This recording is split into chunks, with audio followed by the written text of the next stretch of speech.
Hi everyone. Okay, up nurse, what's your real name?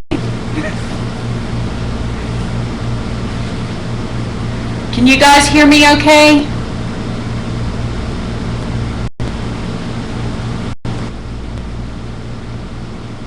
Yay!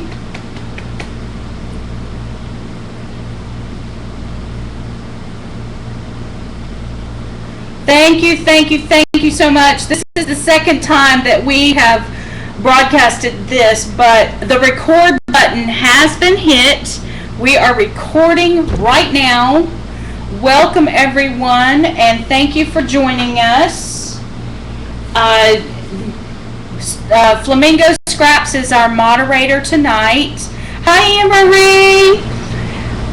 And so if you have any questions, try and send a private message to Flamingo Scraps. They'll try and get my attention, and maybe we can answer those questions for you. I missed you today, Anne-Marie. I've been at the football game all day today, so I have these beautiful raccoon eyes because I was sitting under a tent, but there was so much reflection off the bleachers that it just nailed me. Sunscreen and all, and I'm bright red.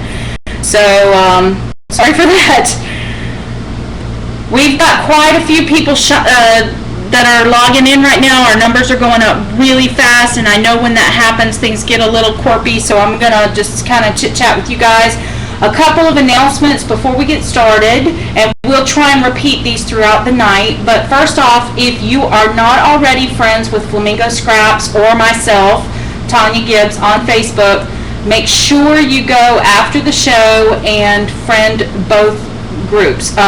Flamingo Scraps is a group, it's a store group, and I think if you just type in Flamingo Scraps, it comes up as a local store. So make sure you get that. Also, Flamingo Scraps' blog, go and make sure you're a subscriber to their blog, and off of their blog page you can find a link to their store, and you can get all the information about the kits for tonight's show. Hi Pam! All my squirrels are coming back. I'm so excited. I love my raccoon eyes. Those are great, aren't they?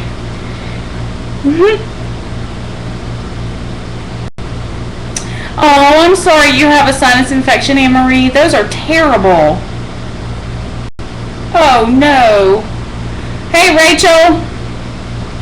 You made it.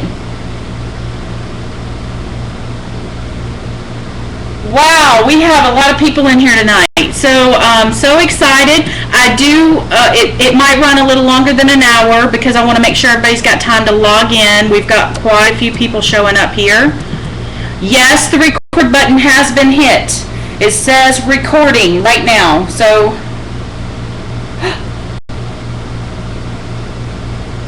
hey Janice! Oh, Janice made it! Yay! Okay, so just announcements one more time. Make sure you're friends with Flamingo Scraps on Facebook. Also, go check out the blog at flamingoscraps.blogspot.com. I am a designer for Flamingo Scraps, and I have been for a couple of years now. And I do a weekly post on Flamingo Scraps' blog. Also, on the blog, you will get information about the newsletter. They send out a newsletter through your email.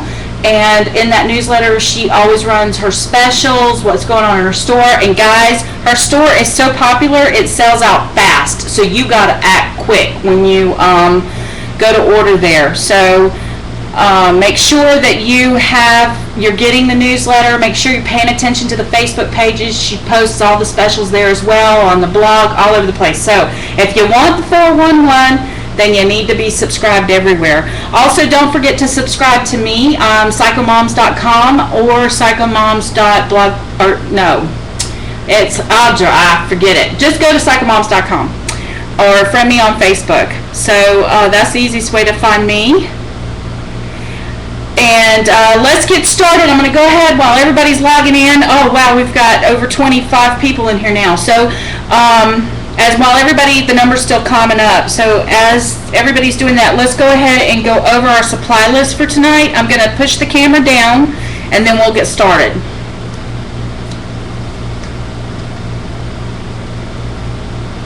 Oh, look at that mess. I went too far.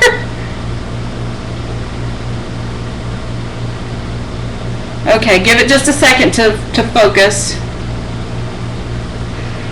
Okay, so to get started tonight, what you're going to need is we're going to create this layout for those of you who haven't seen this 1,000 times all over Facebook and YouTube. This is a mixed media layout. We're just getting started. You haven't missed anything. All I'm going to do is go over the supply list really quick while everybody's still climbing in.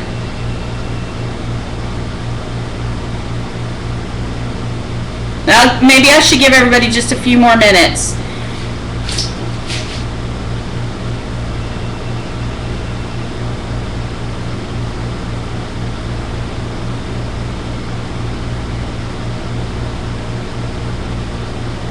We have some people here who are from, let's see, we have Australia is logged in, and we have England, and we have, who else? Who am I missing?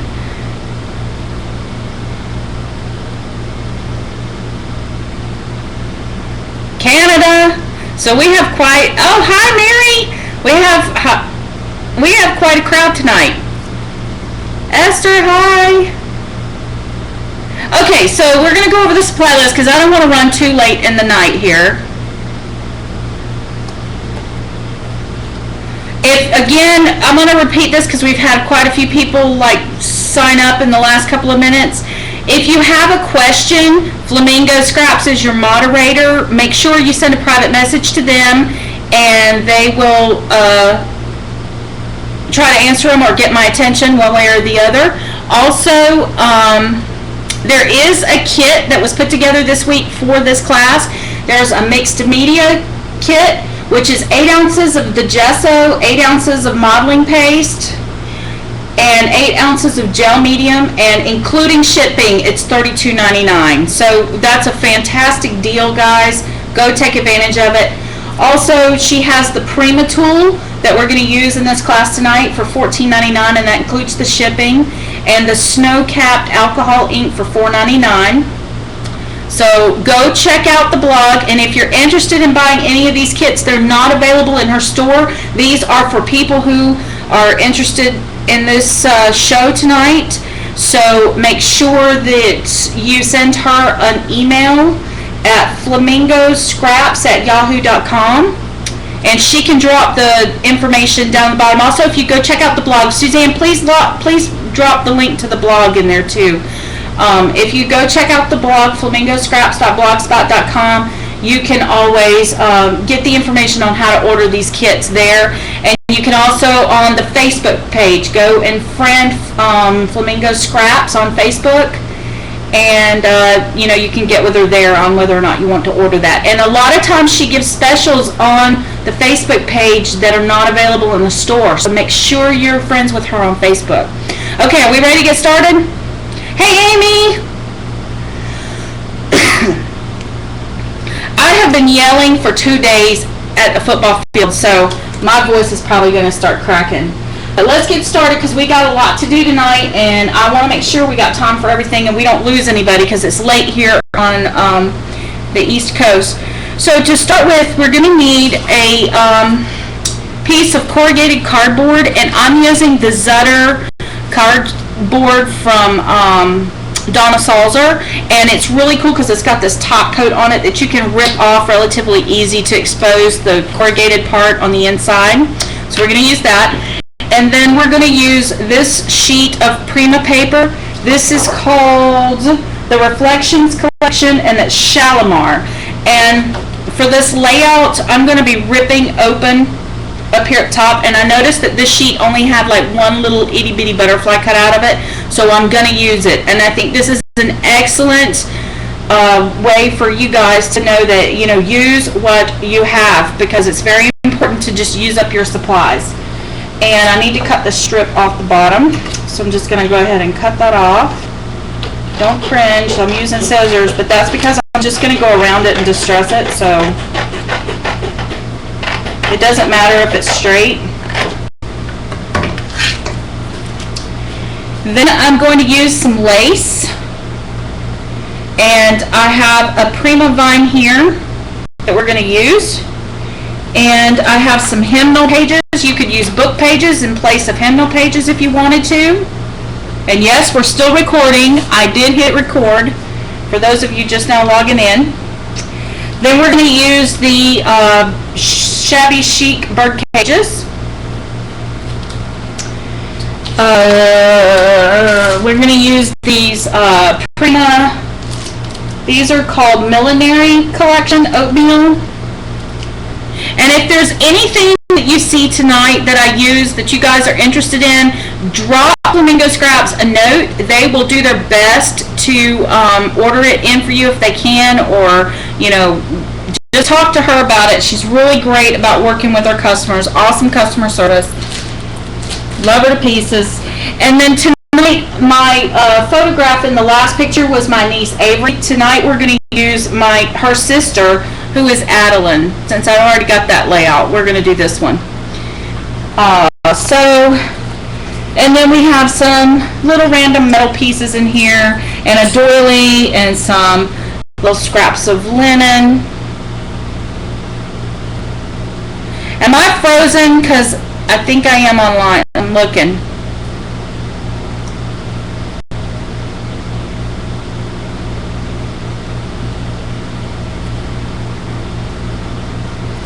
Okay, and then we have a little paper doily that we're going to use.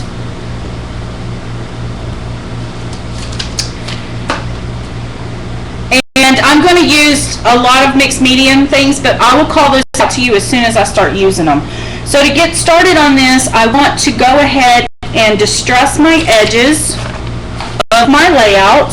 And to do that, I am going to use my Prima tool.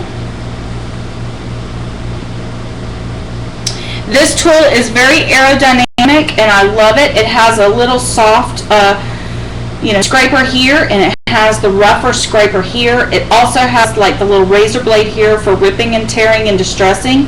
This piece you can replace it. They have replacement parts for it.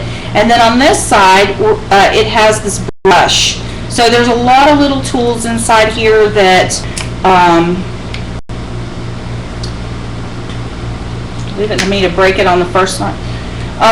There's a lot of little tools available here, and then it also has this side right here that can also be used for a scraper. So there's a lot of value here for the money. There's a lot of things you can do with it, and I love how it fits in your hand. It's like it's made to go in your hand. So what I'm going to do first is I'm just going to kind of rip up these edges of this layout.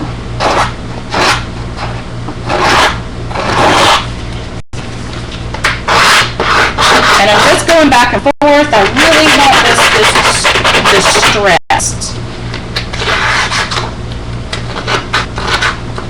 And if the paper should rip a little bit on the edges, that's fine. I don't have a problem with that.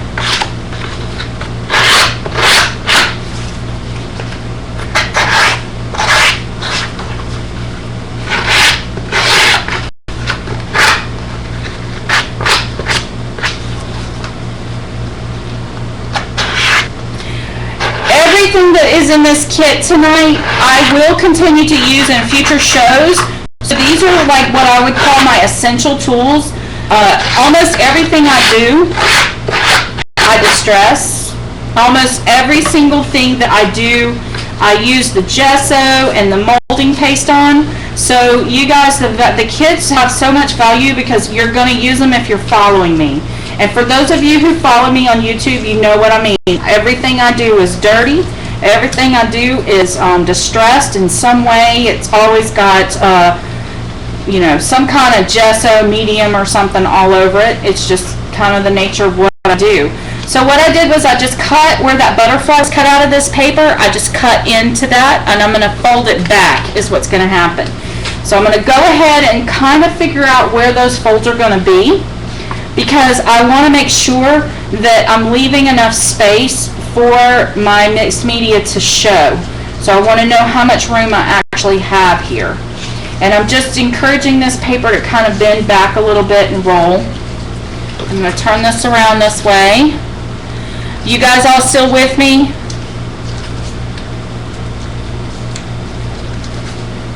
Are you skipping letters, Flamingo?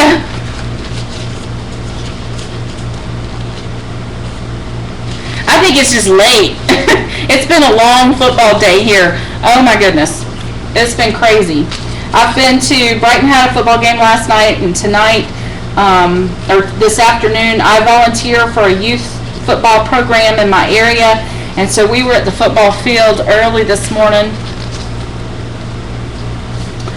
Okay, so all my edges on this paper are distressed. They're not clean, they're dirty, they're just all mixed up. Now it's time to start adding our layers to this, and these layers are what is going to kind of give this whole page a little bit of life. When you're picking out your paper that you want to do this technique on, you want to stick with something that has a neutral pattern to it. I love the whites with or a solid pattern with maybe a little script and some dots like this paper. That's why I picked it out. But you want to make sure, if you're going to expose any of the areas here, that you have a pattern on the back side that is complementary to see on the front. Because a lot of times they'll put on the B sides of these papers, they'll put like labels or tickets or something like that, and when you fold it back, it kind of looks dumb. So make sure, if you're going to see the back side of it, that you have a really nice pattern that you want to see on the other side. So the next thing I'm going to do is, on my desk I have some, this is just standard masking tape, and I'm just going to cut this into some small strips, and I'm just going to I don't want it to be completely down. I'm kind of lift it up on the edges a little bit, and I'm just going to put this in random places all over. I'm going to put some up and down. I'm going to flip this around so you guys can see it in your direction. I'm going to put some things, put some of it up and down, some of it side to side, but I really want to make sure I have a nice coverage, some nice texture. That's what this is going to give us. You don't see it at first, but with mixed media, I think the key is the more layers, the better. Now, if you're one of those anal retentive people who likes things to be straight, then if the pattern has like these dots are going across, then you'd want to make sure you lined it up with the dots. I don't care, because to me, the less perfect it is, the better it is. That's just my opinion. Perfection is way overrated.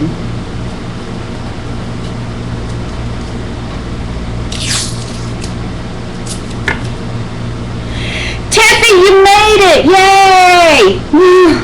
She was stressing so hard that she wasn't going to make it. How was thrift storing today? Yay!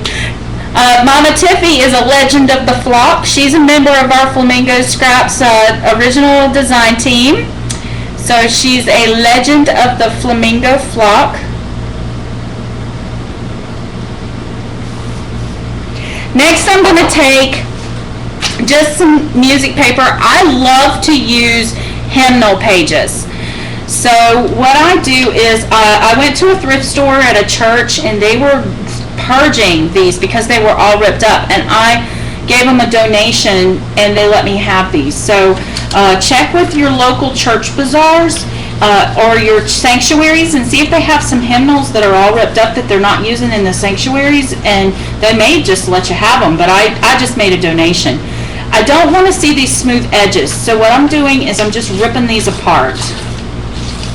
Just tear them, tatter them, and then I'm going to kind of look and see what I want to have on, because they're usually double-sided.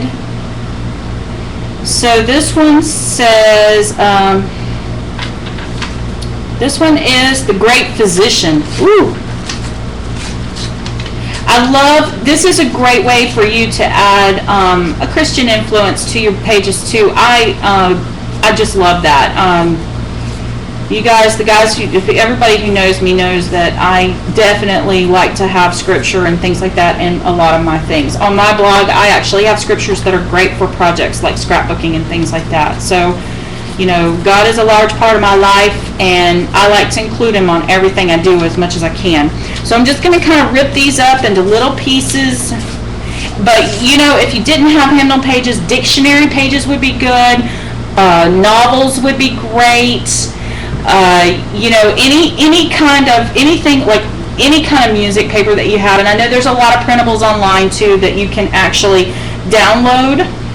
But what I want to do is I want to make sure that I have things that are going to be, you know, seen. And I know that most of my layout is going to happen like right in here. This is probably going to get covered up quite a bit, so I may want to rethink where that is.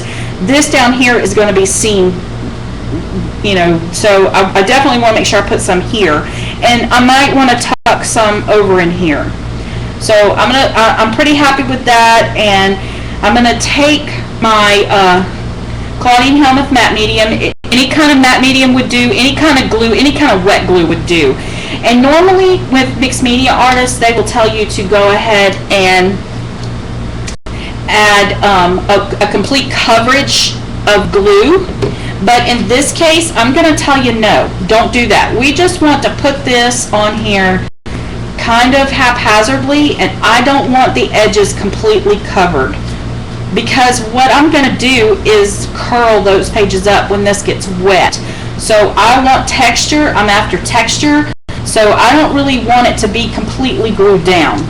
And I'm going to kind of encourage it to fold up and roll down and that kind of thing, because that's what I want. And by leaving pieces of this unglued, you're going to encourage this to lift and give you some nice texture at the end.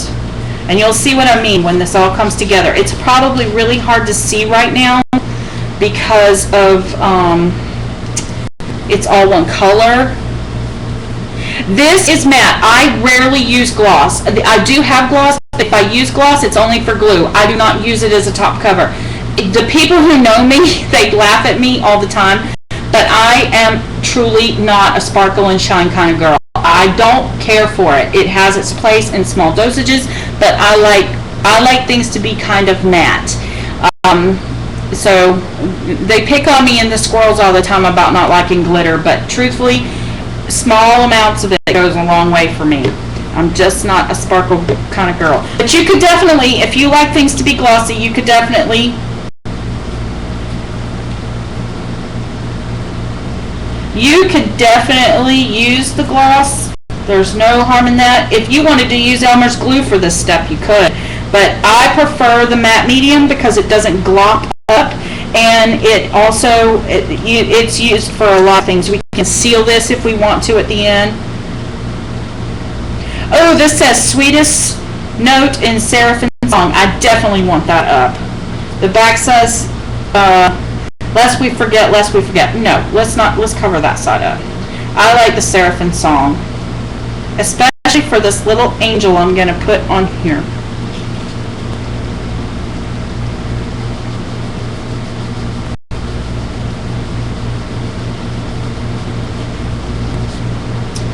Okay, now I've got those down. Now I'm going to take my doily that I picked out, and I'm just going to rip little sections of this doily apart, and I'm going to glue it down the same way. I'm just going to kind of put glue a little here and a little there. I'm not going to add a lot to the edges because, again, I want it to curl up. I want it to, you know, I really want that texture. And I'm just going to kind of come around here. I know I'm going to put some here. I'm overlapping some of my things on this page.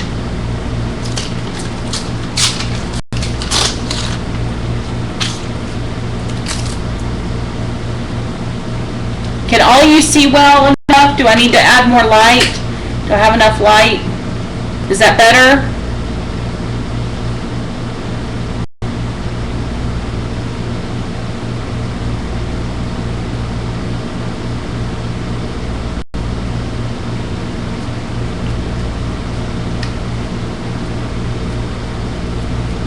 Let's see. And I'm just going to kind of put, I mean, maybe just a little bit right up through here. And maybe one more piece. And again, I'm not being super careful with where I put the glue. I want this to lift. I want it to be stuck down enough to where it doesn't come up or anything. I don't want it to fall apart, but Do you guys understand what I'm trying to say as far as I just want some nice texture all over?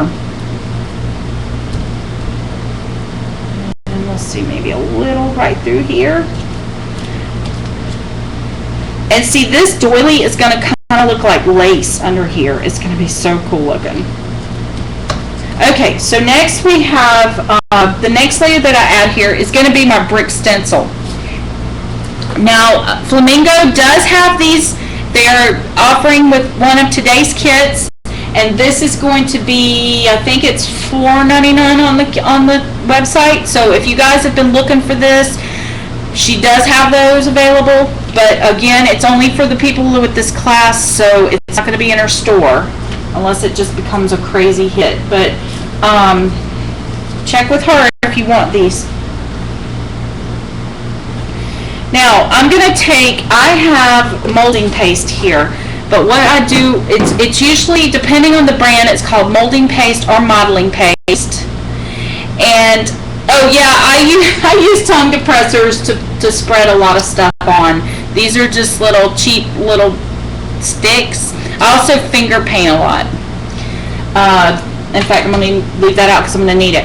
I take this and I put it in a smaller container. This is modeling paste, and this is the extra light modeling paste, and it's kind of the consistency of frosting, if that kind of gives you an idea.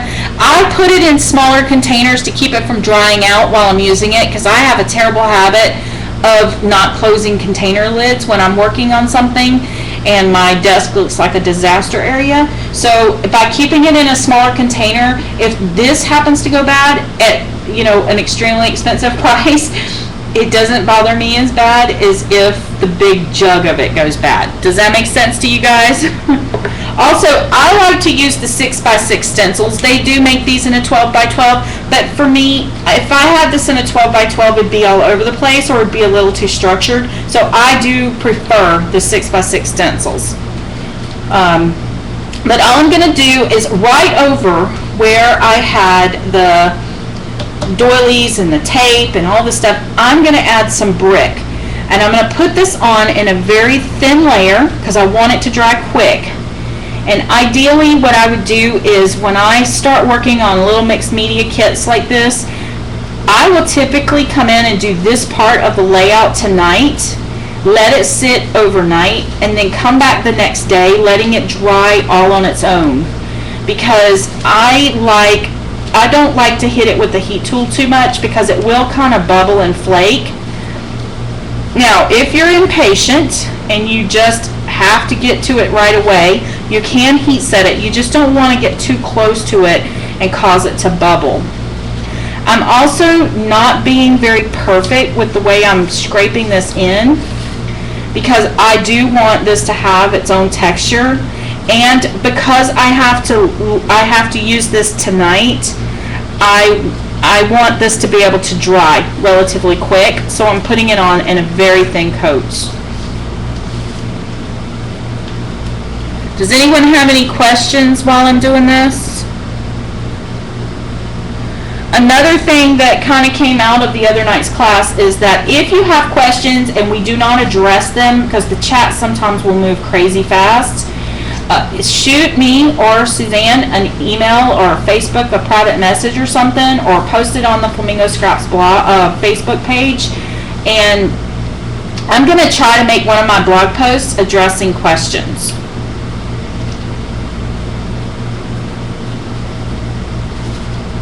Okay, so I'm going to lift this stencil up, and I don't know, can you guys see the brick pattern in that? Maybe not yet, but you will when we add the color to it. You will definitely notice it then.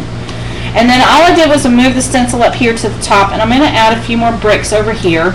Knowing that I have a picture right here, I don't want to waste a lot of this expensive product on that area because the picture's going to kind of cover it up. So I want to make sure I'm bleeding off the sides of the edges because that's where it's important that I see it. And I want to make sure that, you know, don't cover up things, or if you know your plan, sometimes for me that's not the easiest thing in the universe to know ahead of time.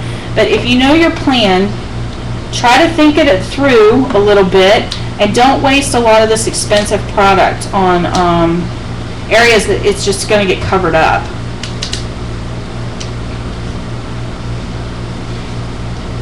I'm having a time tonight. I can't get this stick to flip over. There we go.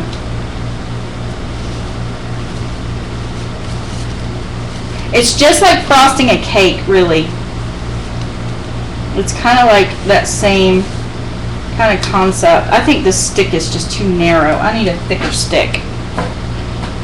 I think these sticks work a lot better for the modeling paste. Also, a credit card works beautifully for this. An old gift card or old credit card, they work beautiful for spreading this stuff around. Now, one thing you do want to do when you're finished is you always want to make sure that you clean your stencils really well immediately after you add this molding paste to it. Because what will happen is this molding paste will get stuck on your stencil. It'll be very hard to get it off. This stuff is like stucco, seriously. So what will happen is it'll either ruin your stencils or it will cause them to have an irregular pattern in them, which again, if you don't care, you don't care. But I like to take care of them because these are like expensive tools, you know. I know they're not terribly expensive, but you know, it's an investment either way. So I like to take as much care of them as I can.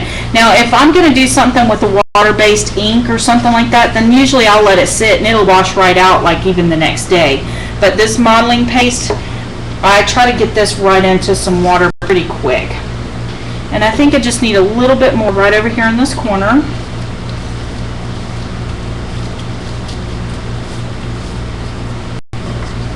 And what this is doing too is it's helping to diffuse some of the patterns that are going on in the background, because they don't really, you know, look too great together right now.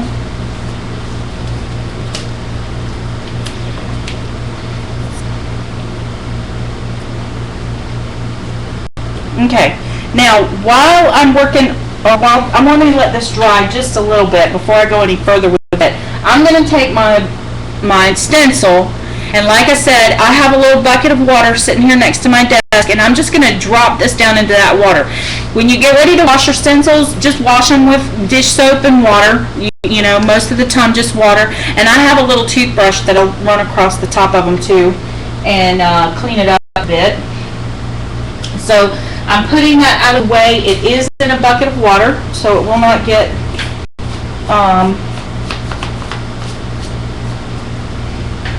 dried out, or all that stuff won't dry on it. And also, when you're going to be messing with mixed media stuff, you want to keep some baby wipes handy to kind of wipe your fingers off on.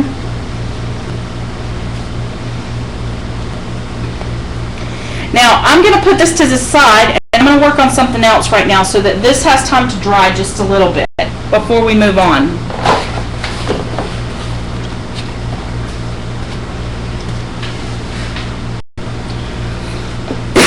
Now the next thing I want to do, and I'm going to clean this up, I want to make sure I clean my area up because I don't want to ruin my layout by having all this extra stuff just laying around. I'm going to close up my modeling paste here and get that out of the way. Now I'm going to take this corrugated board and I'm just going to kind of rip some areas up. I want to be able to see some of this corrugation that's going on in here, the board, but I don't want to see it everywhere because this paper is going to offer me another layer of texture. So I just want to see it in places. And since I'm going to do a complete coverage of this layout on this cardboard, I don't necessarily need to rip the whole thing. In fact, I'd prefer if I didn't. And all I'm going to do is place this on top of here and decide where this hole is going to be. And kind of rip into here a little bit too.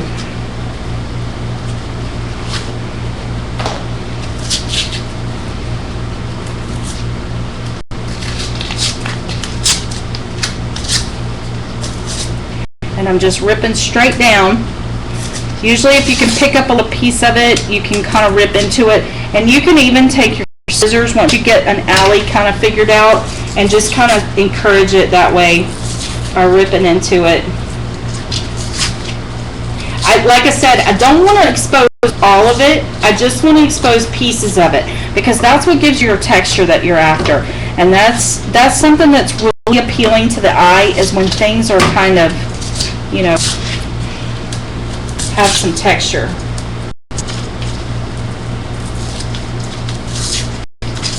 So I'm pretty happy with that.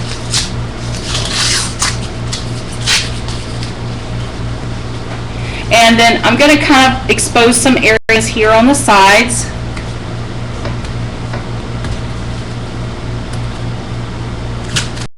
You never have baby wipes on your desk. Honey, I go through them. And you know what? You have a baby. That's just not right.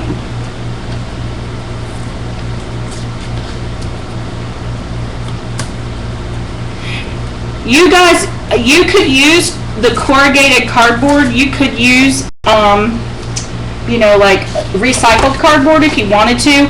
I just found that the paper kind of rips off these Zutter ones a lot easier than it does for the boxes.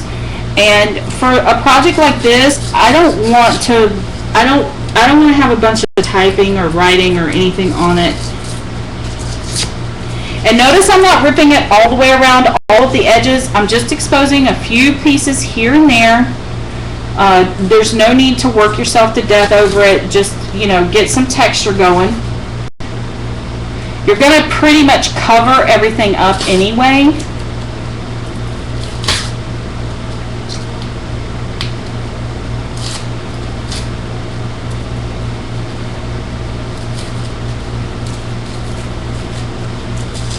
Okay, is that golden, regular, hard, light, or extra heavy? What does that mean?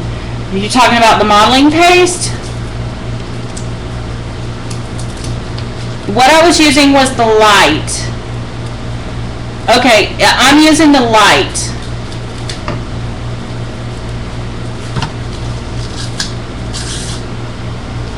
I like the light for this. They all have their own purposes, but I like the light because it dries faster and it generally has a fluffier kind of consistency to it.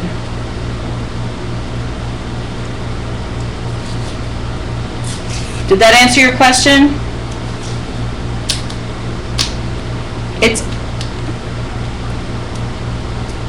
And also, I had this question asked last week too.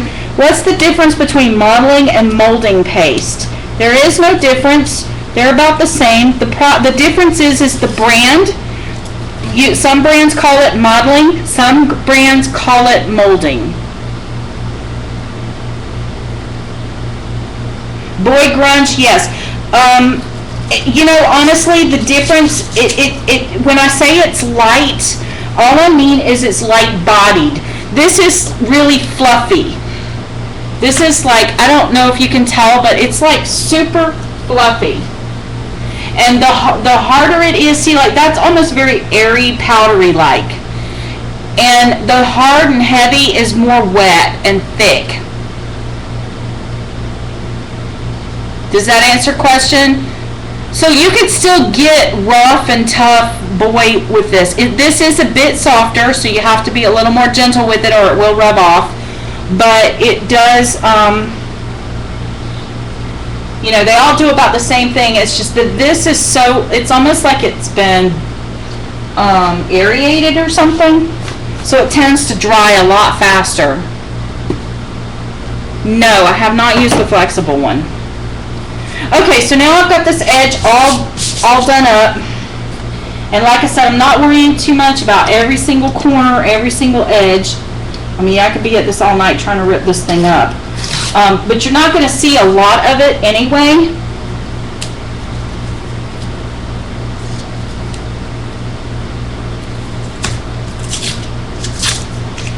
Now I'm going to take my gesso.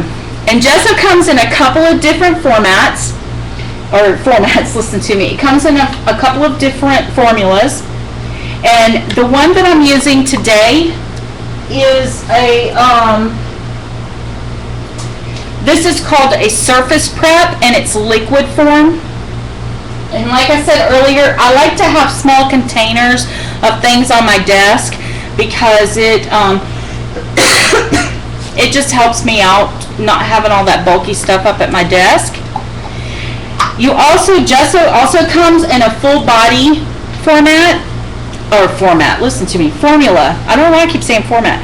It comes in a full body formula that is really thick like the full body paint, and that can also be used as like a modeling technique. So depending on what you want to use it for, all gessos are not created equal. Just kind of play around with them until you find one that you really like. The surface gesso tends to be thinner, and it's great for like surface prep on canvases and things like that. And last week in Artsy Addicts, there was a question about what was the difference between gesso and acrylic paint. Well, they are not the same thing. So if you look at it and go, oh, it's just white acrylic paint, well, it's not. Gesso has a fixative in it, and it also has a chalk base to it, and that helps it have like a tooth or a grip for paint. Hi, artist. So it has the chalk helps it grab onto surfaces, though it makes it a great primer, where acrylic paint just doesn't have that tooth to it. And the fixative also causes it to have a little bit of a tooth to it. But because it has that fixative in it, it also can be used as glue. Did you guys know that? And the fixative in it also helps it to become a good sealer. So you'll see mixed media artists sometimes take and use the gesso over the top of something to kind of seal it in rather than using a matte medium.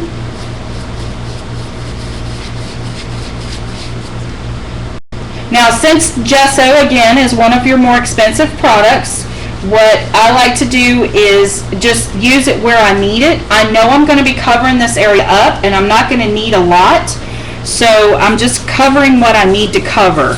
And the only reason I'm using gesso on the sides is because I need a prepped surface because I'm going to be using some chalk inks, and this corrugated board will just suck up all of my ink off of my little chalks. And what I'm trying to do is prime this area so that the chalk ink lasts a little bit longer. I'm also going to I'm using this foam brush. These things are so cheap, and I love it because gesso tends to harden and ruin your paintbrushes. So, and the gesso is included in the mixed media kit too, so don't forget. But what it does is if you don't wash your brushes right away, it will destroy them. So I just use these cheap little foam brushes. They're usually, I get them usually when they're like a penny a piece. You get them so cheap. I just wait till I find them on sale. But there's another reason why I like to use my gesso with my foam brushes. The foam will actually soak up that gesso. So what happens is when I get ready to whitewash, I'm not using more of my gesso, and it helps to make it kind of stretch and go a little further. Okay, so this is all done now, and I'm going to move on. I'm going to leave this gesso out because I need it for just a minute. I'm going to put this aside and let it dry. And I come back to this, and it's not quite dry yet, so I'm going to heat it with the heat tool for just a second. Does anybody have any questions while I'm doing this?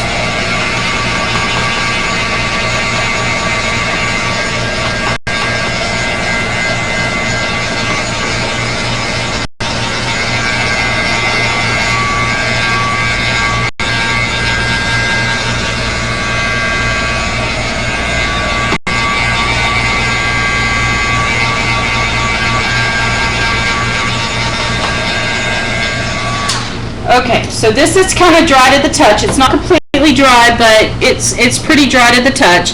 Now I'm going to take my gesso, and I don't want a lot of this on here. I just want a tiny bit. So what I'm going to do is dab it onto my mat and just kind of brush it on and off. But what I want to do is I want to kind of neutralize all of this music paper and kind of make everything look like it goes together. So I'm just going to kind of whitewash over the top of that and see how it kind of sends that music paper to the back, and it's there, but it's not like predominant in your face. And it's also going to kind of help to tone down some of these other masking tape areas.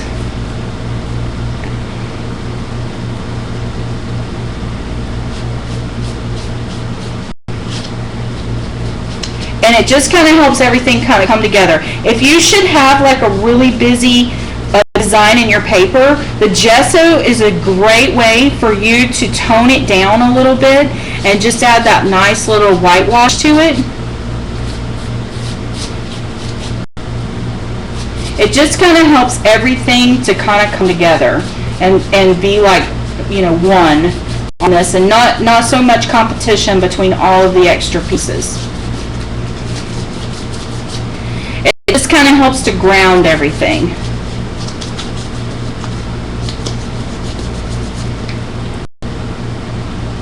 And one other element I want to add to this before we move on to the next step, and I forgot to do it before I started the gesso process, and that is on my desk I have some linen pieces that I had used in another project, and they were actually, see how that's curling up as I'm running over it with the gesso? That's what I'm after. I want to lift those edges up. That's why I never covered all of that with glue. I'm encouraging that to lift and tear and pull up, because that's where our texture comes from. But anyway, back to the linen. I have this linen that I'm going to put on here because to me the linen has a really nice texture to it too, and I want more texture. I want as much texture in this as I possibly can get. So the scraps had, I usually cover them with Mod Podge or something that's kind of a cheap adhesive kind of thing to get it stiff.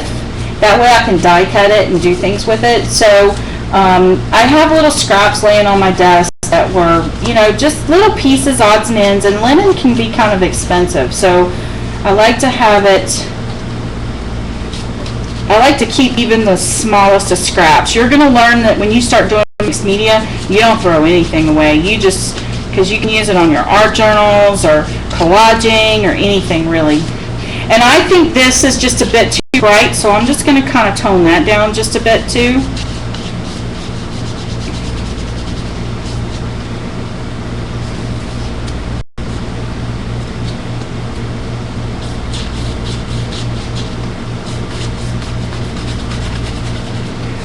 Is everybody, everything okay? Is everybody following along? Anybody have any questions? The chat's moving much slower tonight than it was the other night, so I feel like I can be a part of it. Now, see how all these pieces have lifted up? Do you see that texture? How awesome is that? Look at that. Those little pieces lifting up.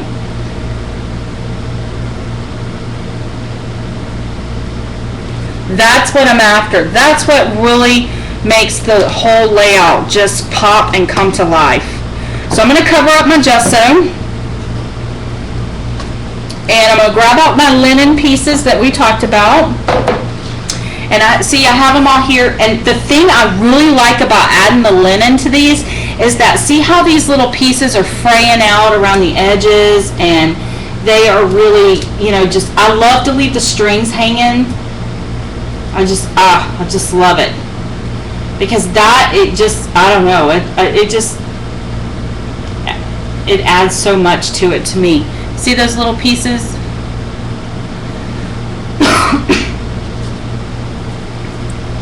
So I'm pulling out my little matte medium, just going to go in there with my finger. And again, I'm not going to glue the whole thing down. I just want it to be glued in certain spots where, you know, I really want it curling up, and I want these strings hanging down.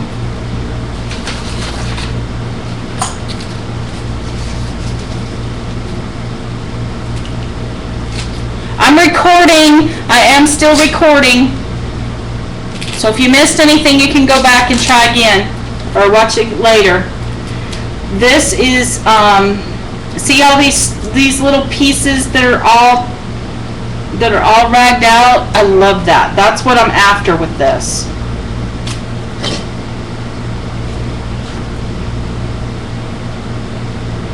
I'm just gonna put that down. See how I just used the gesso to glue that down? And I'm just taking my finger and rubbing that gesso all over that.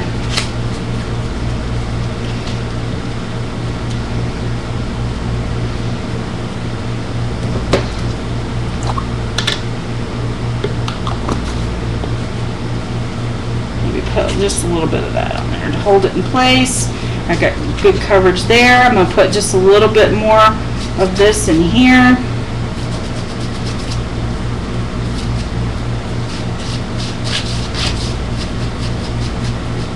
See all that gesso that is still inside that brush? That's why I use these brushes, because I can pounce these. I would not be able to pounce this like this with if I was using a regular paintbrush, because I'd ruin the bristles. Maybe just a little strip of this. I want one going down like this.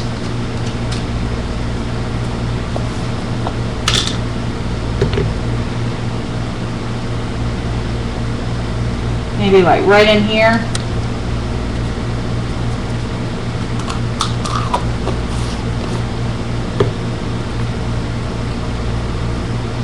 Dirty fingers are the best. Look at this. These are happy singing fingers right here.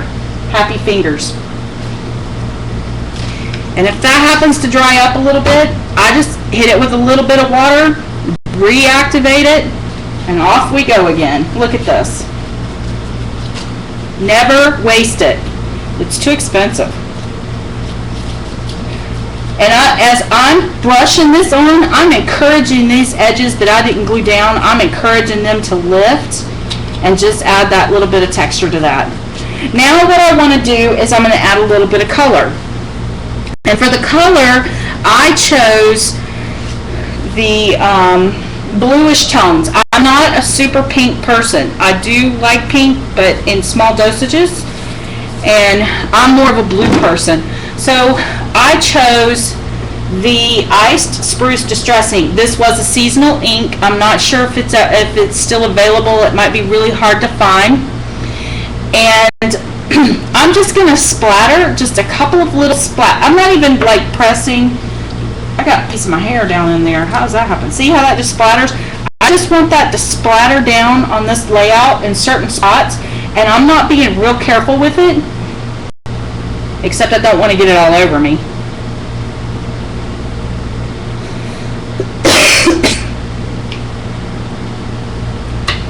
Now I didn't want to keep this is extremely concentrated color right here. So what I'm going to do is hit that with the water, and watch it run.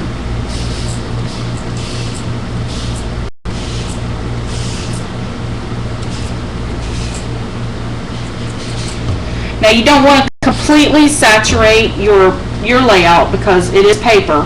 Be really careful.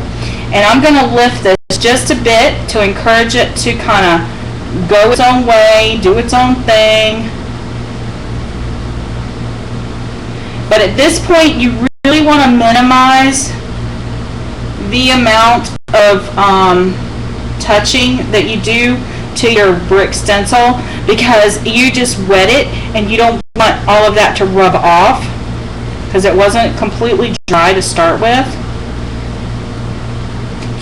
And I'm thinking I might need a little more color right in here. So by wetting that, I was able to just kind of get it to reactivate again. So now look at that. Isn't it gorgeous?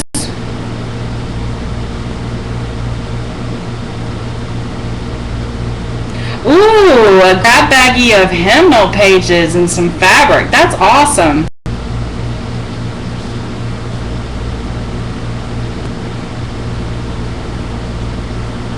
So this is what I was after. I wanted a really dirty wall. I wanted it to be, you know, just a hint of color. I didn't want like tons of color.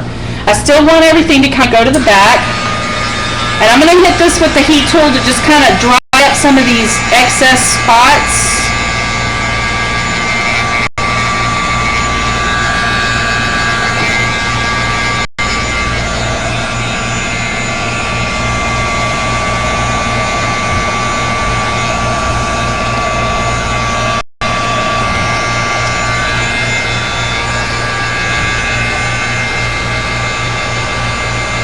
And all I'm doing is dabbing the excess color up so it doesn't puddle.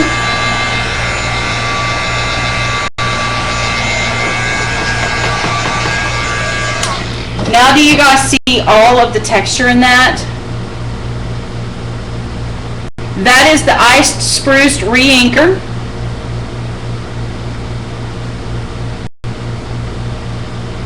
See all the texture and the lift?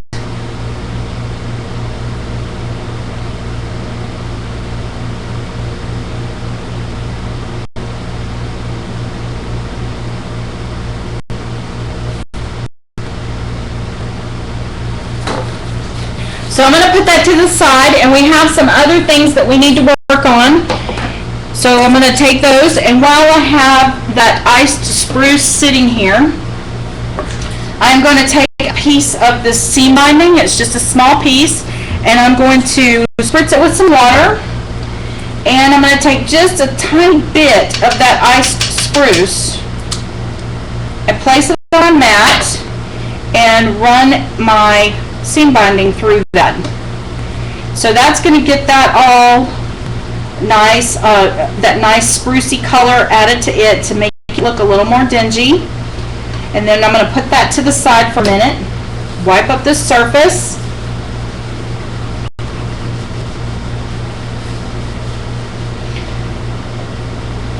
And then I'm going to take, I have all of these metal embellishments that are also going to go on my page.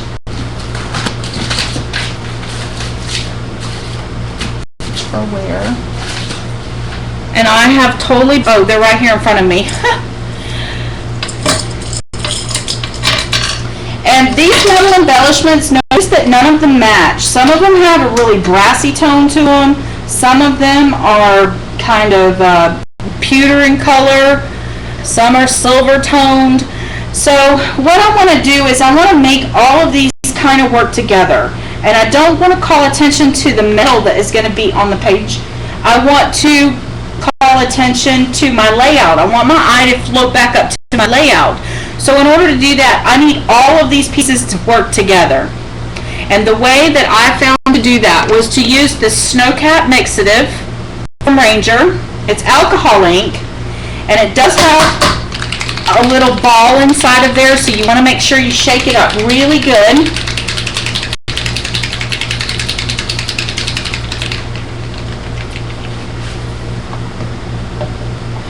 And you want to use one of the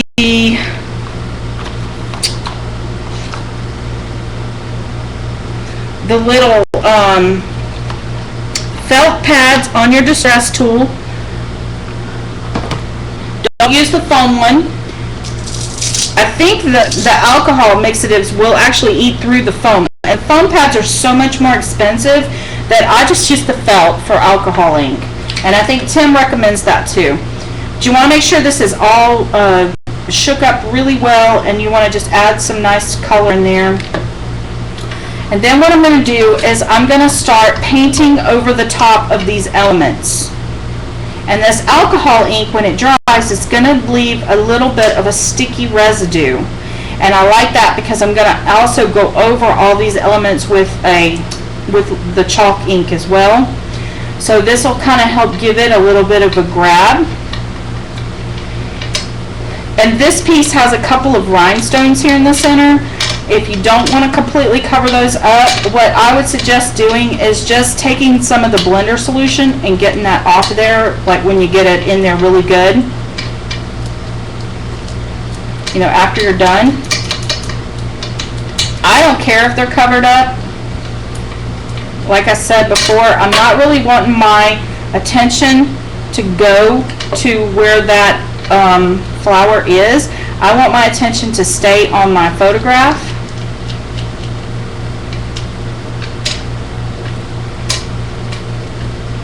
But if you like the bling look, then just take a Q-tip and just kind of clean it off after, you know, after it's all dried up.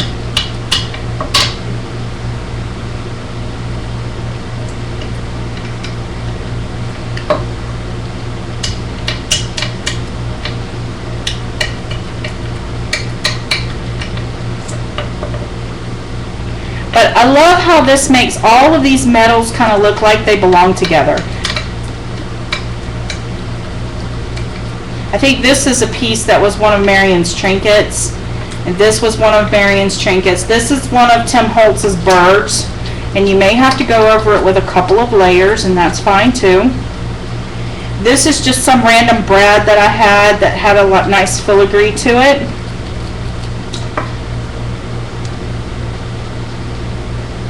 And this tool, I took the handles off of my Timmy, I call them the Timmy tools.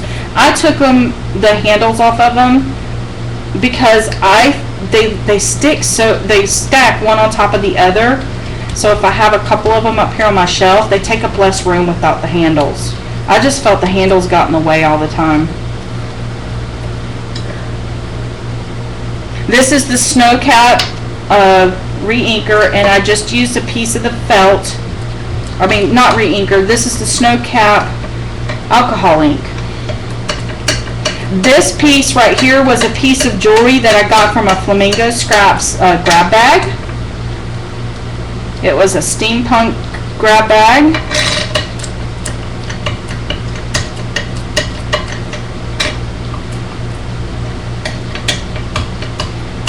But now look at how all these metals, they really kind of go together now. They look like they belong together. And also notice how I'm putting this layout together. I'm doing all of my messy, wet art at one time. I kind of have thought this completely through, so I'm not using the heat tool a lot. I'm just trying to get all my elements put together and getting them all coordinated before I start beginning to put my layout together. Now, this is one of the Prima trinket pieces. This is beautiful on it. And I don't want, even though it's cream and everything else is white, I'm going to leave it cream because there's so much cream going to be in this layout with the flowers that I think leaving it cream might actually help balance things out a little bit. But I do not like the fact that this little clip is this dark color.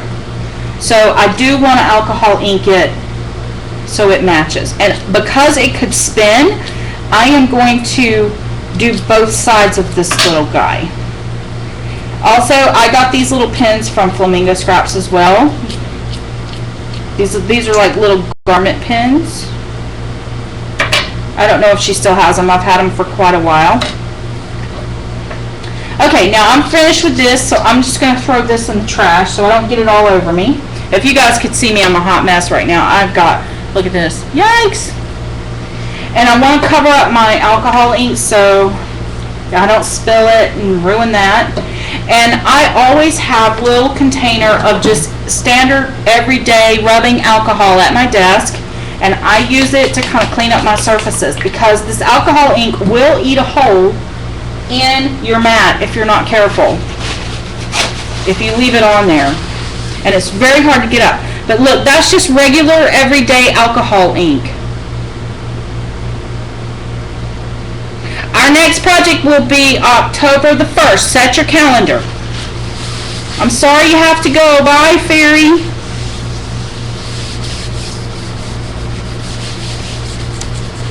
So I've gotten that up. And now it's time to kind of revisit the layout.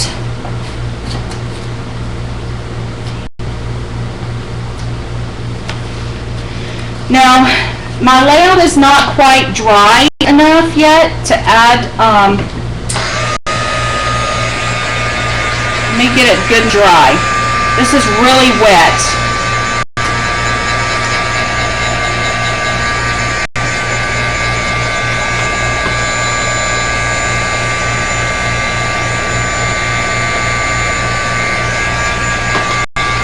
Now, with this heat tool, another tip I have, this hymnal pages, they are so fragile.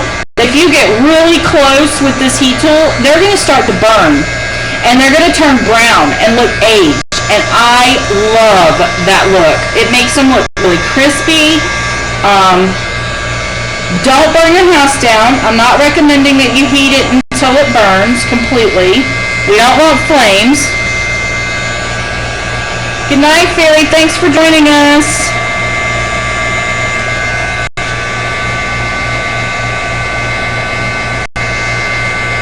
But see how it gets kind of crunchy on his doilies especially? Oh, just love it. See how it's lifting up and burning the edges of this? Even the tape burns. Oh, just love it.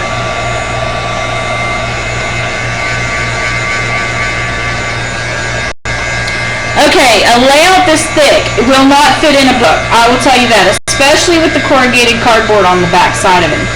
So what I generally do is I hang these up all over my house. I have ginormous 12-foot ceilings in my house, and I have a mantle. And what I typically do is I have the Tim Holtz easel die, and I will cut out some easel pieces and put them on the back of these layouts and put them up on my mantle, or I will take the top off of a Coke can or a soda can, the pop tops, and glue them to the back, and I hang them on the wall. And then when I'm tired of looking at them, because it will happen, I give them to their parents or their grandparents.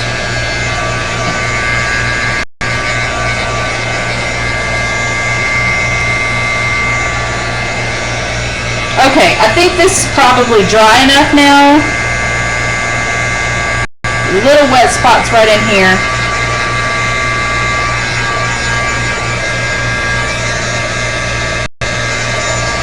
Okay, I'm done with that. Now what I'm going to do is I want to go ahead and start thinking about the placement of some of the elements on this page. That did not want to stick. I don't think I put enough glue on that. There we go. So in here, I want to put a little peekaboo lace. I love it when peekaboo lace is on, especially a little girl layout, because that helps me to, it just kind of softens it a little bit.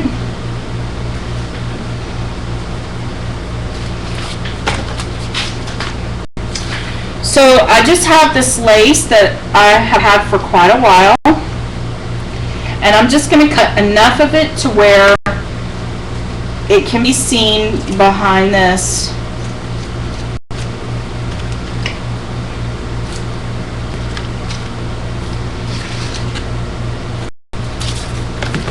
And it's gonna go right here over this hole.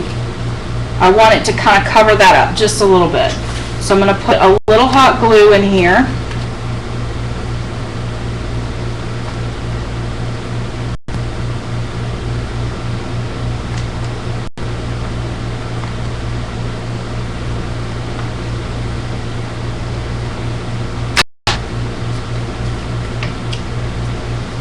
It does look like a petticoat. I love lace on my layouts, especially with the little girls. So feminine. And we have so much grunge going on here that it's nice to have a little something to kind of soften it a bit. Don't you think? Now another thing I want to do before I put this down is I want to kind of take this right here this is another one of those hymnal pages, and notice I did it kind of rough, and I'm going to kind of come in here with this and just kind of rough it up a little bit more.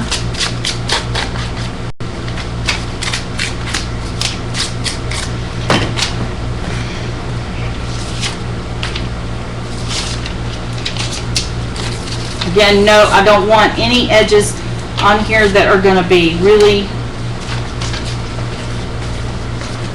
hard.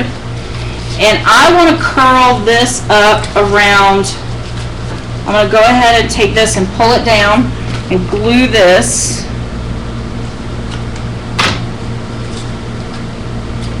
Be careful, don't burn your fingers with that glue. It's not friendly.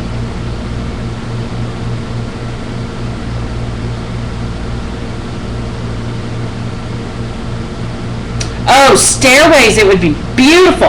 I have a wall in my house that has a whole bunch of these on it, and I tell you what, more people walk in my house and stop in front of that wall. And you know, I've been thinking about cutting out some vinyl that says family and putting that up at the top of the wall and having all these up around there. And they're so interesting, you know. And I had someone ask me about dusting. What do you do to dust them? Well, to be honest with you, I don't know if it's where I live or the type of filter that I have on my air conditioning or what, but I don't get a lot of dust in my house. But I just kind of take one of those little Swiffer duster things that grabs the dust, and I just kind of wand over the top of them about once a week. And I don't have any problem with the dust.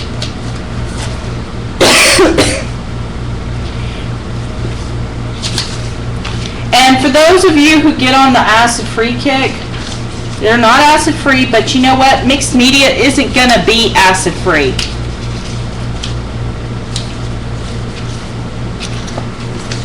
So I'm not worried about it. If it lasts, I'm not going to be here when it deteriorates anyway.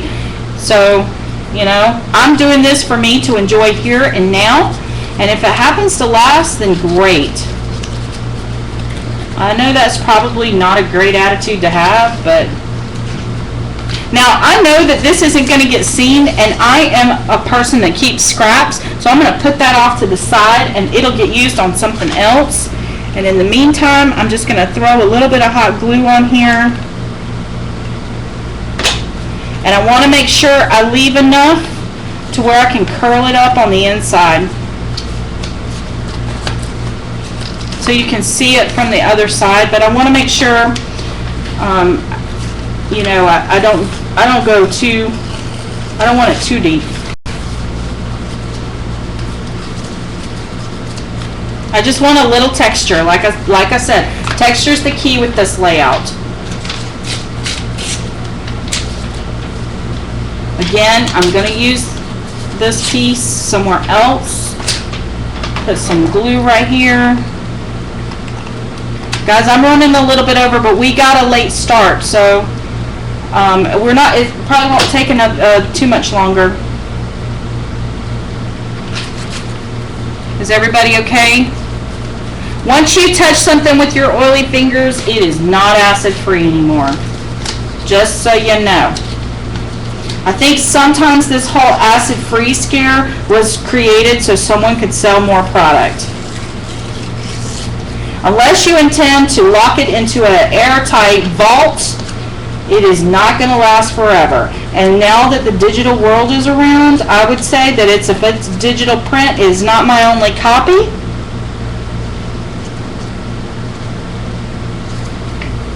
So I'm not going to stress it. I'm creating art that I can enjoy, and hopefully my family can enjoy too. Okay, so now we have this big gaping hole here, which is fine. We're going to fill it in a minute. Now, if you notice, I did not glue this down first, and the reason for that is that this paper, when it got wet, we activated all of the starches inside of this paper. So what has happened is it's wrinkled and crinkled and buckled and done all those nice little things to it that's given it the texture that we're after. So if I had glued this down first, what would happen is it would have buckled on this corrugated cardboard, and it would have caused the cardboard to shrink and buckle with it. And this layout was made almost 3 or 4 weeks ago, and it's flat. It's very flat. So it will hang on my wall flat because I did not wet the corrugated cardboard. Does that make sense with you guys? So the way that I like to adhere mine is I get this score tape that's really wide. And whenever I put it down, I make sure I get a complete coverage with it. But notice I'm not going to go all the way to the edge. And the reason for that is because I want this layout to continue over time to tatter up and fold up around the edges. So because of that, I don't want to cover all the way to the edge, or it will be glued down and I won't be able to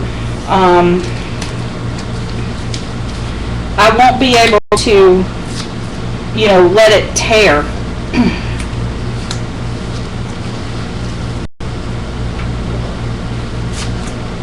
Don't use hot glue to glue these down, because what will happen is it'll buckle, and the hot glue, you'll never get the hot glue to stay hot long enough for you to get it to adhere to the paper, to the cardboard.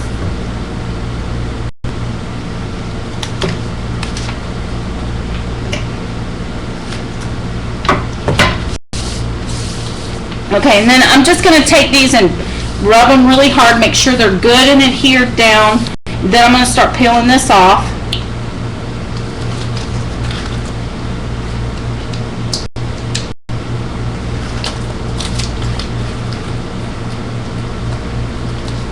Oh my goodness, it took me a long time to try score tape, but now I think it's one of my favorites for mini albums and for all over coverage like this, because it is awesome. Once it goes down, it doesn't come up. But a little tip for you guys, if you ever have score tape go down and you can't get it back up and you're like, oh, I gotta get it up, use your heat tool. Your heat tool will activate the adhesive and kind of liquefy it a little bit and help you pull it away. Same thing with the red tape. It'll destroy whatever it's on, so be careful. But you will be able to get it up if you need to.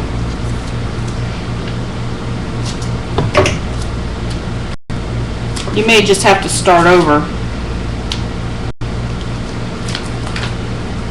Okay, now I'm going to take and carefully make sure, when I do this, I'm going to lay this down from the center out. I want to make sure I'm going all the way to the edge and I don't have any overhang. And I'm going to press from the center out. Now, I'm going to look at my layout, and since I didn't glue all the way down, I'm going to look at where I have a few of these little holes that I've already ripped out of this corrugated board down here, and I'm going to kind of expose that just a little bit on all of the edges. Crash, boom, we just had an avalanche. I'm not going to do anything up at the top because I have that big hole at the top.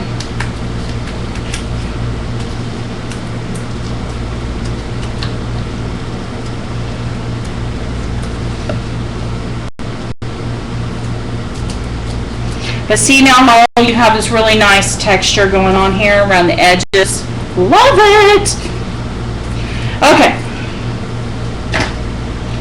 Now it's time to start assembling our layout, and the first thing I want to do is take my picture and get my, I want to put some foam tape on it. Oh, I forgot while we were doing the messy art. Hold on, we got one more messy art thing to do. We have to make our tag. I love for my journaling to be hidden a little bit. I find it a little distracting on layouts that I'm going to hang on my wall. So typically what I'll do is make hidden journaling. And with this case, what I'm going to use is my Ranger Antique Linen. And I'm going to kind of pull that around here. This. And I want to give it just a little bit of shine. So what I'm going to do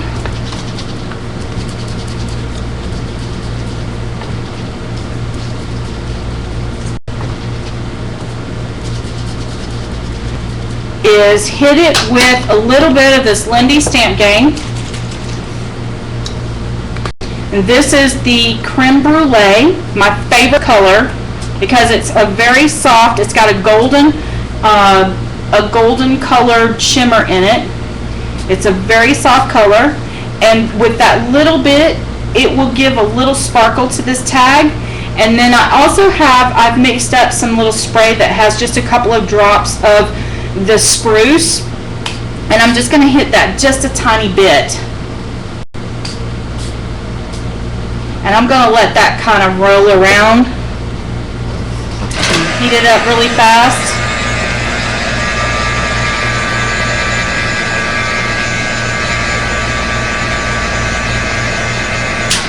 Okay, I'm gonna put this to the side and let it dry, and I'll come back to it in just a minute. Where did my paper towel go? Also want to hit this creme brulee on my layout a little bit before I add my picture. So my layout has a little sparkle to it. It's a very subtle sparkle, but it does have a little bit of sparkle to it. The camera is probably not even going to pick it up. So what I want to do now is, while I wait for that tag to dry, I'm going to go ahead and start arranging my flowers. And I know I have this little one that I'm going to want about right in there. And I think I want this one to go kind of under the picture somewhere. And then I want this big one to kind of offset just a little bit down here in this hole. That was Creme Brulee from Lindy Stamp Gang, my favorite color. Then I have this vine, and I've already cut the vine apart. It came as one piece. It was one of the tendril vines from Prima, and I love it because it's all raggy looking. It's all ragged and tattered, which kind of adds to this layout because the layout is so heavily grunge.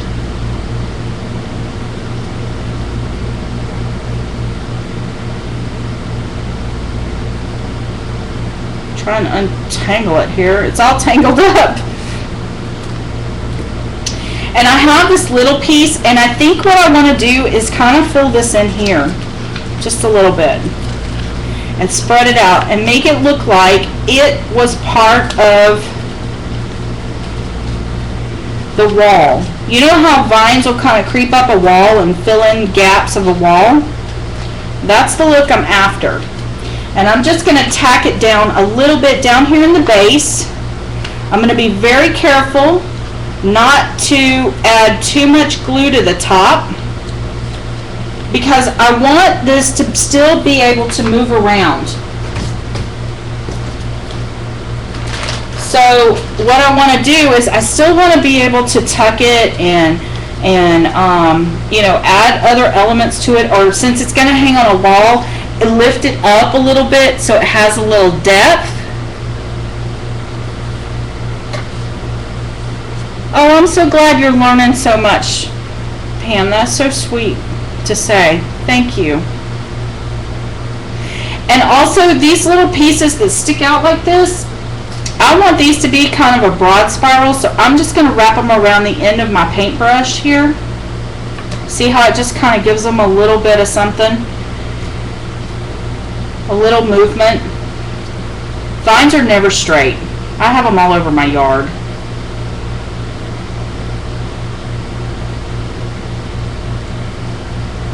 Now this vine, because I don't have a lot of it left, this piece was only just a couple of little pieces here and there.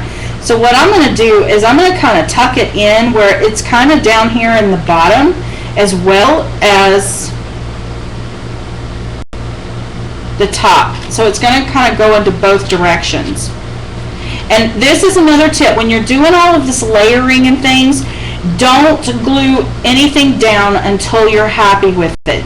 I think Tiffany is probably the master of layering, and she'll probably agree with me. You're going to tug and tuck and pull and stuff and tuck so many times that if you glue it down, you're married to it. And I don't know about y'all, but I have real commitment issues sometimes.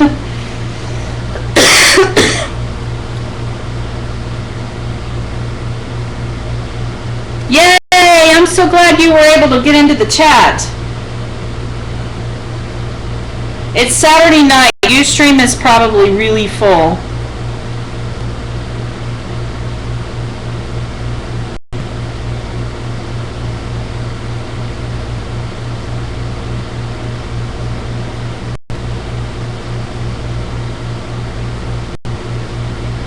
So I'm taking all these little extra spindly pieces, and my objective here is to kind of throw your eye back up to the top. But I want to kind of soften some of this that's going on down here in the back. So before I go laying a bunch of things down and being married to where they're laid or placed or anything, or deciding to add any kind of glue or anything, I really want to just do my placements and decide.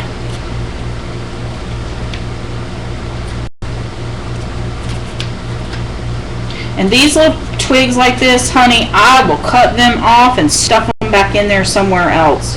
Not a problem. And I think I want this to kind of come down here just a bit and kind of tuck over this ugly stem that's laying there.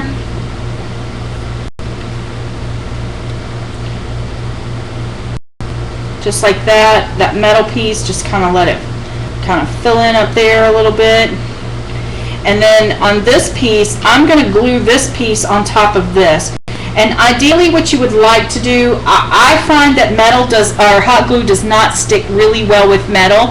But what I do is I will take hot glue, stick it to the metal piece, then come back with my glossy accents, and like so, I will put a little drop of glossy accents down in there and then glue it down. I'm not going to do that tonight because it takes too long for that glossy accents to dry and we're in a hurry, but I'll come back afterwards and drop it in there.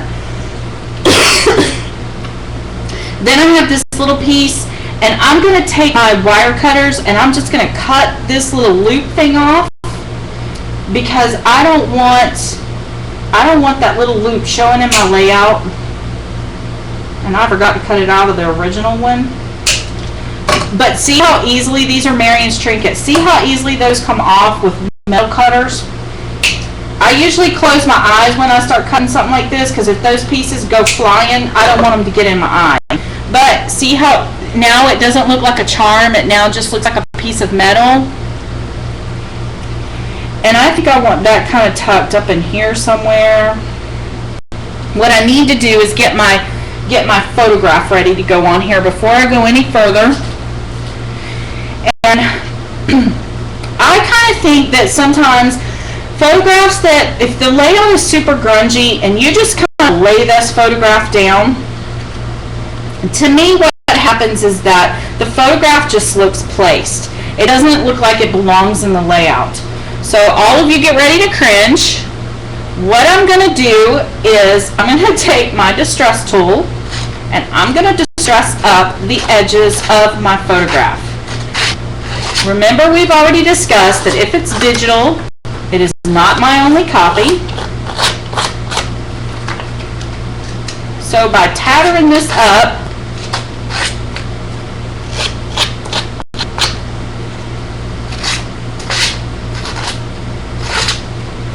it's going to kind of look like it belongs here.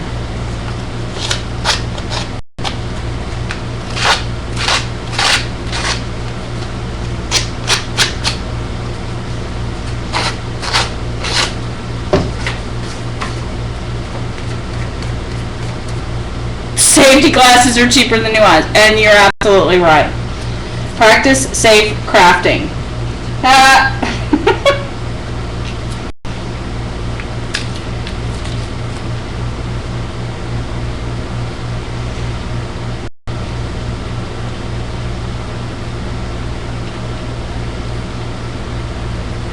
Okay, so now by doing that, I know where I want to put my foam adhesive.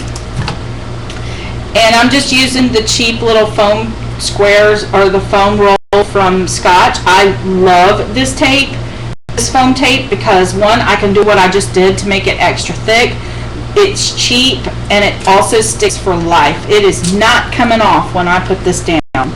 And I know I don't need that much of it, so I'm going to put that off to the side for a second, because I will use it again. I will use the extra piece later. And then I'm going to take this, I'm going to put it here, and I know I have a tag, and that tag is going to get stuck like right in here. So what I'm going to do is, by leaving this tag placed here, oh, look at that Lindy's. Do you see the shine on that? Love it. Love it. Yes, you could use E6000. I just don't have time for E6000 to dry. So I'm using it, you know, I'm just using the hot glue for now.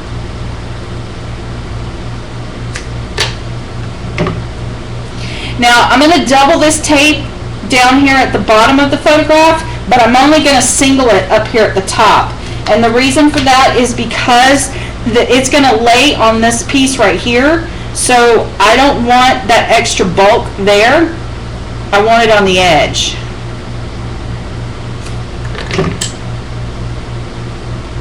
That isn't on that corner. Does that make sense to you guys? See, I've got the extra lift there. So she's lifted, and it looks like it might need just a little bit more.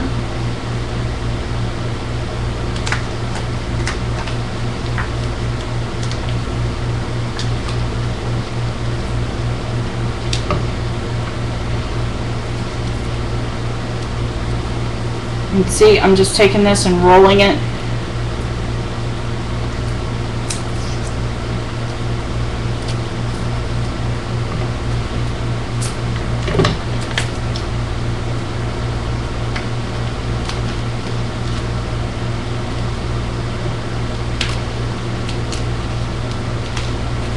And now my tag can be hidden, and it has some place, it has a pocket to kind of sit in and out of.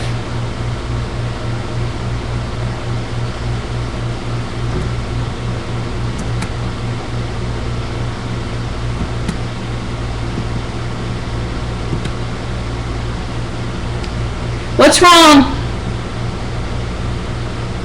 I think I got you, Flamingo.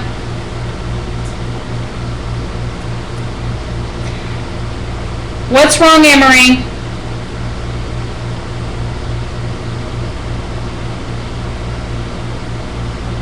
Aw, it looks effortless. You see how much effort's going into this?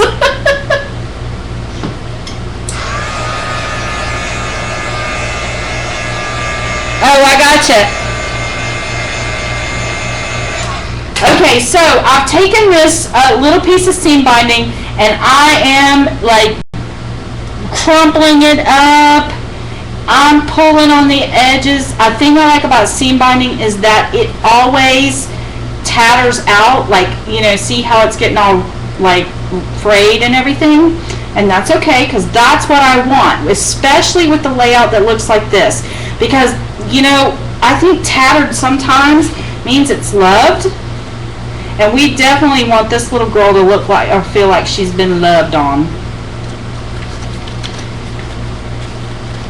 And I'm just going to tie a simple little bow. Nothing fancy. Again, I think the simple is what makes this look so effortless. You know, I look at some layouts where they do a lot of collage work, and to me, it's overdone. If here's my rule of thumb. If I look at a layout and my attention does not immediately go to the photograph, then I have overdone the layout. Do you know what I mean?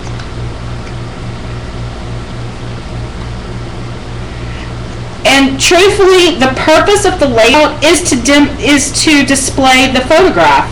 So why are, you know, there's so many people, and they'll go and they get oohed and awed over, and you look at the work and it's like, what do you want me to focus on? It's all over the place. You know, tone it down a bit and put your focus back on where it belongs. And in my profession, you know, I'm a graphic designer, web designer by profession. And one thing that my boss always says to me is, just because you know how to do it doesn't mean you have to do it in everything.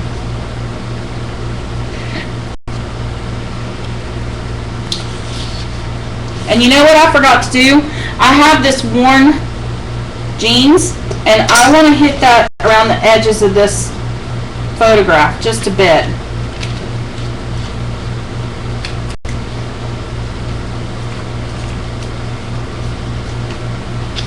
All you neat freaks out there, you're probably cringing right now because I actually took and painted over this photograph. And I'm letting this paint get on the photograph. I don't care, because I think that kind of adds to the character of this whole thing. You know, it's okay if she's got a little paint on it, as long as it's not on her face. And then I'm also going to hit this paint in some areas around the layout, you know, just to kind of help lift them up a bit. And this is the worn jeans from Prima, the little chalk pieces, but any kind of light blue paint would work. Also, you could use, if you happen to have the Tim Holtz Distress ink that goes with the one we use, what is it, the spruce, you could use it as well. Because I really think that, you know, it would, but I think it would just be a lot of the same color, so be careful. And I also want to hit my metal pieces with this too, because it's going to help to ground them a little bit too. Are you guys still hanging with me? I know I'm running a bit over because I got a late start. And we waited for people to log in.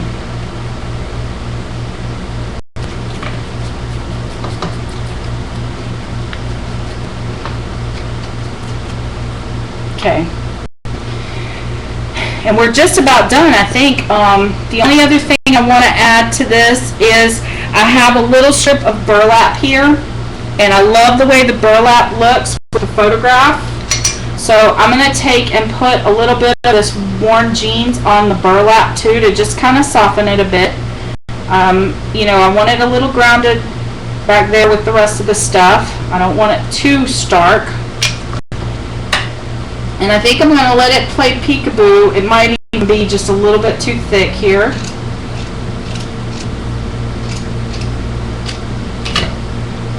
And might be too much of it. All those little scraps that you just saw go flying, they live up here at the top of my desk, and when I'm making cards and things, I use them on there. And I'm just going to put a little bit of glue. I still want the edges to continue to fray. I love the frayed edges of the burlap. And I'm going to put this like right in here, tucked under that photograph just a little bit, so it kind of helps your eye come back down to the photograph. Then my hidden journaling is going to go into this slot here. Now it's time to start gluing my elements down. And I have this. I always start with my photograph first, and then start with my layering going around that photograph, because again, the object of the layering is to frame the photograph. If the eye is all over the place, you've lost your audience. They don't know what to focus on. They're just, you know, you've lost them, and you've lost the layout. So I don't want to overdo it. Then I'm going to take this little piece of metal, put a little bit of glue right there, and this actually had a piece of paper on the back of it, so it's got a platform for it to sit on. I'm going to just kind of tuck it in here, like it belongs on that branch. Then again on this branch, I don't want to glue the whole thing down. I'm only going to glue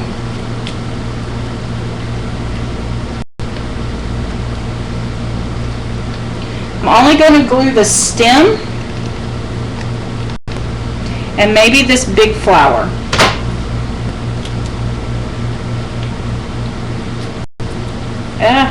Glue is hot, guys. Oh, and there's another thing. I hate to get these little glue strings all over everything. And what you can do is hit them with your heat tool, and it will actually melt them away. Be careful not to scorch your photograph. But also, if you keep your glue sticks in the refrigerator, I know this sounds odd, but it will keep them from stringing up too much.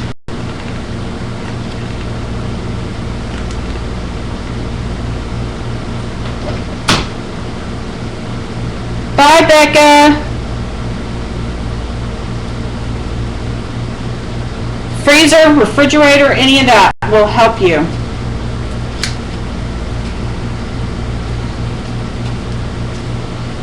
I think I want this guy to sit right in here. We're pretty much done. If you guys can hang with me for about 10 more minutes, we're done. I'm just gluing everything down now.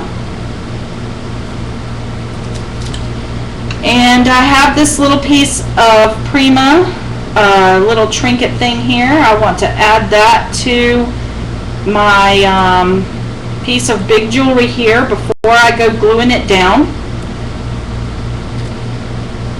So I'm just going to loop it through.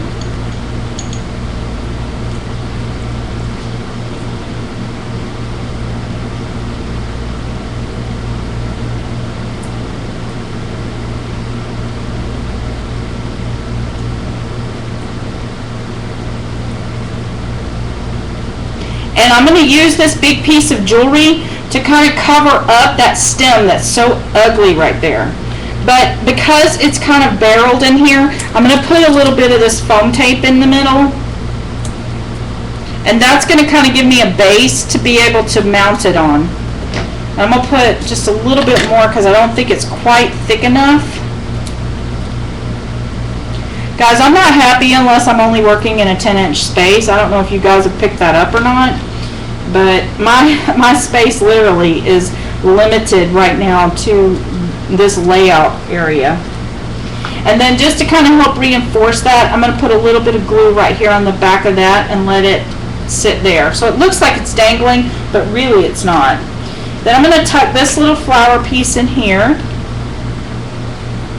Again, use something like E6000 Glossy Accents, not hot glue on these metal pieces, because hot glue does not stick to metal.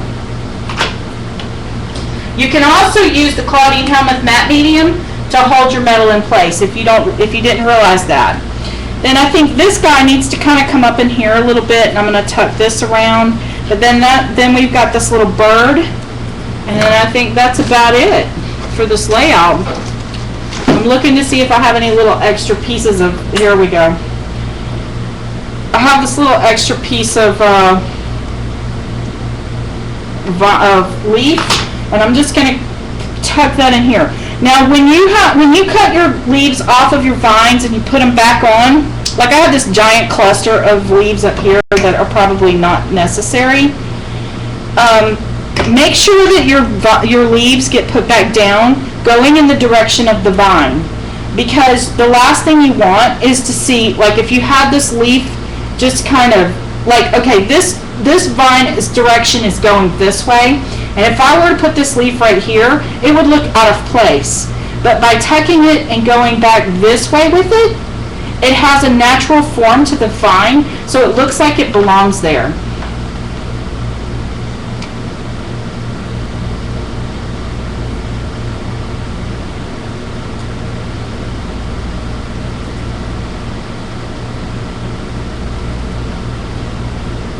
You could definitely put these in shadow frames. These would be excellent in a shadow frame if you're worried about dust.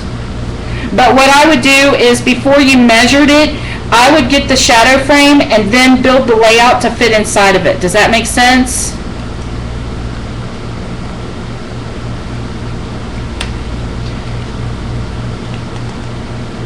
And when I put these flowers down, I am only putting a small amount of glue directly in the center of the flower, because if I come back and decide I want to add another layer of something, then I can simply do that by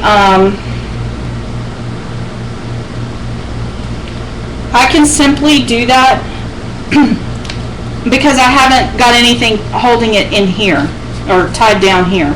And the last element that I want to add to this page is going to be my little bird cage. And I mean, seriously, we're like right at the edge of being done here. And I'm just going to, these bird cages from Prima are primed already. So all I have to do is just touch the tip of it with my chalk ink. And then if you want to, if you're worried about it rubbing off, you could go over it with the matte medium, but I'm not going to worry about it because this layout is about grunge. It's about tattered and torn and distressed. So if it rubs off, I don't care. And I'm going to put just a little bit of glue right here and down the stem and across the foot of that. And it's going to nestle right in here. And it's going to look like it's been there forever. And notice how I'm layering over the top of the curl back page too. And the last element that we need to add to this is going to be our little bird. And you never see me do a bird that's inside of a cage that it can't escape from. And my metal is already traveling in this direction. I have one here, one here, one here, and one here. And I think where I want my bird is I have this big hole right here. So I'm going to kind of nestle him right in there on top of that. So I really only need a little bit of glue on the back of him.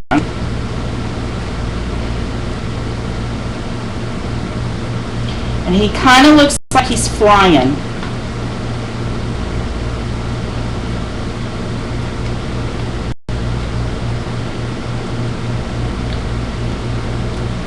And then that's it. There's our layout.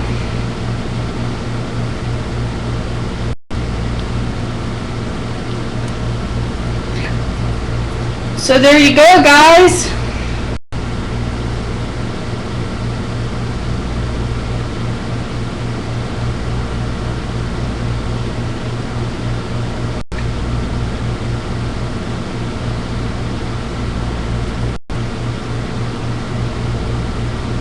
You have chills.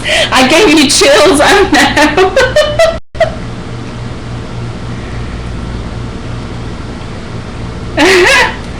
So in less than an hour and a half, we have this beautiful layout that we can do, and I just love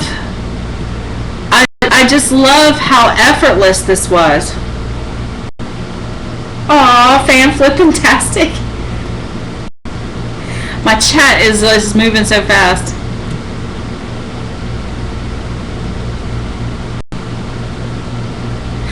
Well, I was recording. It did record. It's still recording.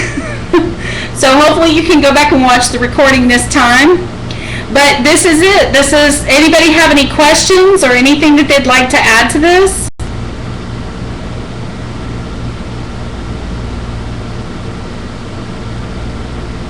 Okay, Jordy, what's your question?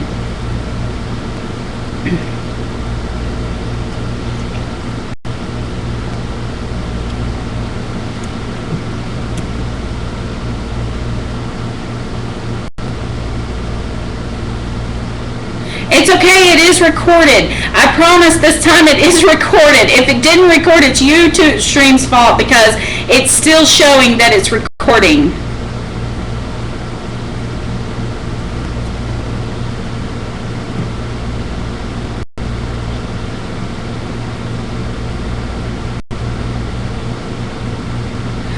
Okay, what is the same as modeling paste? Hold on. Texture paste, yes, it is the same as modeling paste. You'll be fine with that. It's a little bit different consistency, but overall it does the exact same thing.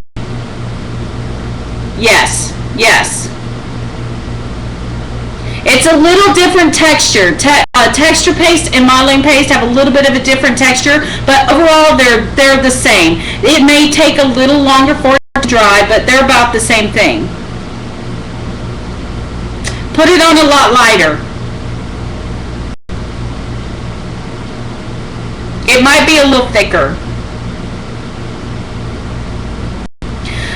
Okay guys, I'm going to pull the camera up for just a second so you can finish off looking at my face, my beautiful raccoon eyes. I'll let that.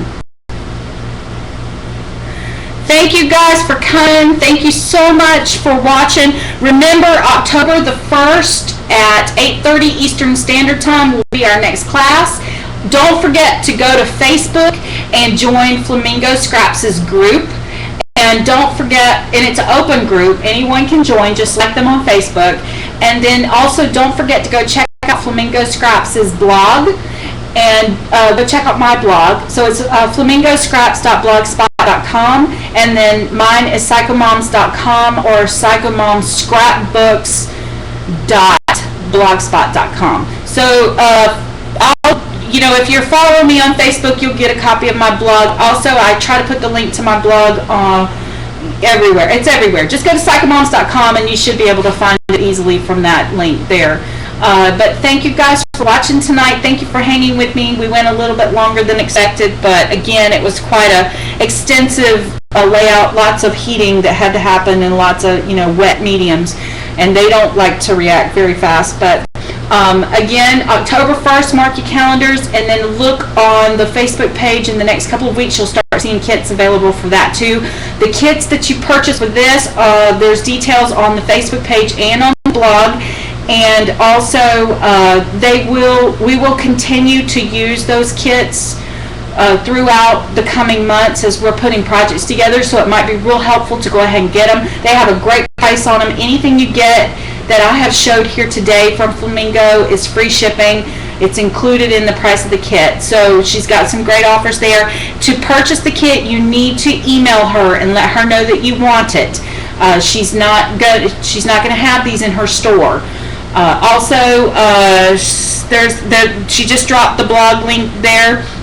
To get access to almost everything that we talked about, you needed to be subscribed to the newsletter and all this. You can access all of that from her blog.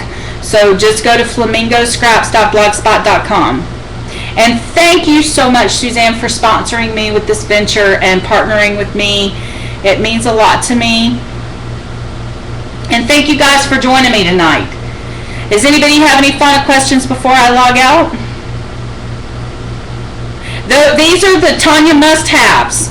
We're not. One thing we want to stress with the kits is that we will not do inclusive kits because we're trying to keep the costs low. But what we will do is provide essential Tonya tools, and then assume that you have certain products in your stash. Paper is very expensive to mail, so we usually assume that you have the paper products in your stash that you could substitute out. But the mediums and the stencils and things like that are the meat and potatoes of all of this work. So we kind of felt it was more important to have those items than it was for us to fill you with a bunch of fluff, because we think we all have those fluffs in our stashes, and we were thinking more along the lines of tools and embellishments. Is that good with everybody? We're just trying to keep the cost of the kits where they're affordable. You have more than enough paper and flowers. Alright guys, thank you again, and I'm signing out, and it is recorded. Yay! See my beautiful raccoon eyes? Oh my goodness. Alright, good night guys.